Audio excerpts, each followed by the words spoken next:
Good evening mga idol. So in this video, mag-handling tayo ng ating mga itlog na in-incubate sa ating waterless incubator, no? Ito yung manual incubator. So kunin muna natin yung mga itlog. Nalagay natin sa tray para isa lang yung pag-handling natin. And balik natin yung mga goods. Balik natin sa loob. So dito is may 17 at saka 10 January 17 at saka January 10 na markings. So ibang batch sila sa pagload ng itlog sa incubator mga idol. So mamaya papakita ko sa inyo kung ano yung bugok at saka yung okay yung laman ng ating itlog. So yung bugok is itatapon na natin mga idol, no? So yung gamit ko pag candling is itong ating spot. So pwede kong gumamit ng flashlight ng cellphone. So make sure lang na yung environment nyo is madilim or medyo madilim ng konti para makita nyo yung loob ng itlog. So ito yung gamit natin, flashlight or spot dito sa tawagin. So ito ay January 17. So ito medyo na-delete tayo pag candling mga idol kasi medyo na busy. So try natin para ma-separate na natin yung mga bugok. So lagay natin dito yung mga bugok. So first natin, wala tayo dito sa gilid. So ito mga idol, ito. Kung napapansin nyo, yan, yan ay indication na may sisiw sa loob, yun, gumagalaw. So okay to. So lagay lang natin dito. Next one, okay, gumagalaw. So ito nga pala na itlog mga idol is ito ay itlog ng ating Peking duck, no? So ito nga pala yung kanina is January 17. Then ito naman is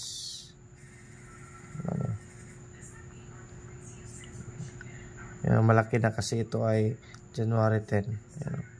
So, pansin nyo, malaki na yung ugat sa loob. So form na yung itlog. So okay naman. Then dito yung makikita natin mga idol na may sisiw sa loob, yan.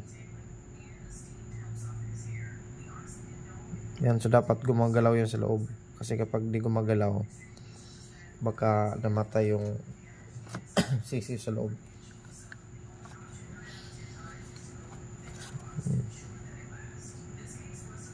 Ito, sample ito mga idol. So kung napapansin nyo, may black color sa loob. Then kapag ginalaw nyo is parang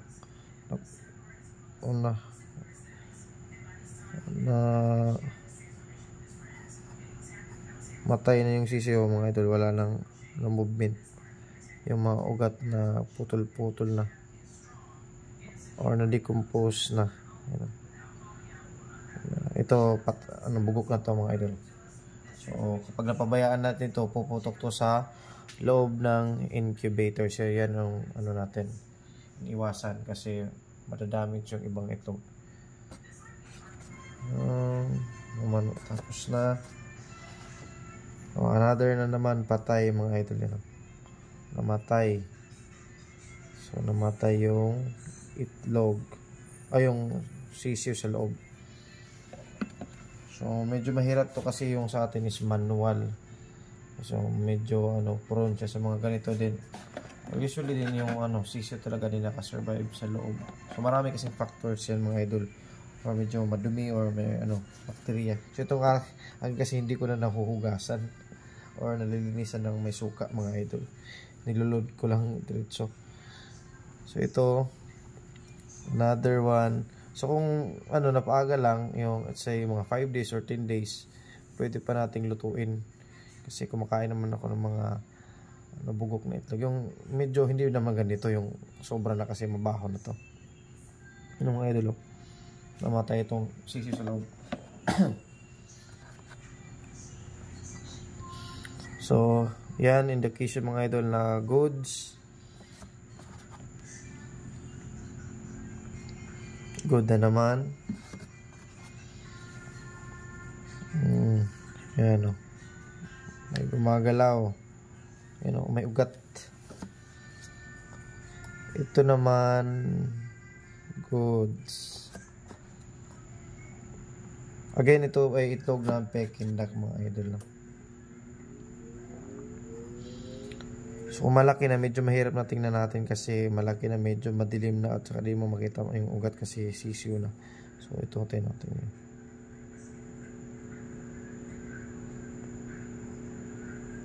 Ayan.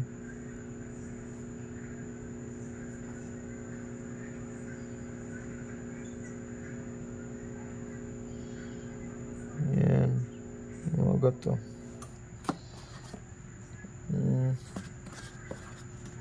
Ito malaki. May laman.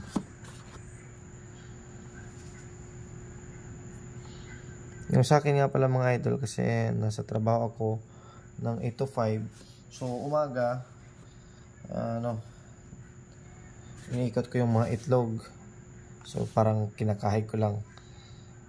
Then pagka gabi, pag uwi, kinakahig ko. Then pagka matutulog na ako, yung matutulog, kinakahig ko ulit. So medyo hindi siya talaga consistent yung oras ng pagkahig mga idol. So kaya pronto sa mga mas maganda kasi yung automatic, no. Ito another bugok mga idol, no? Tingnan niyo. Ayan.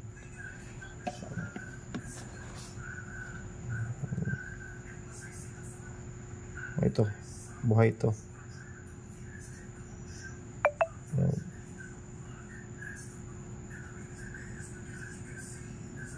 Gumagalaw sa loob mga ito. Ayan.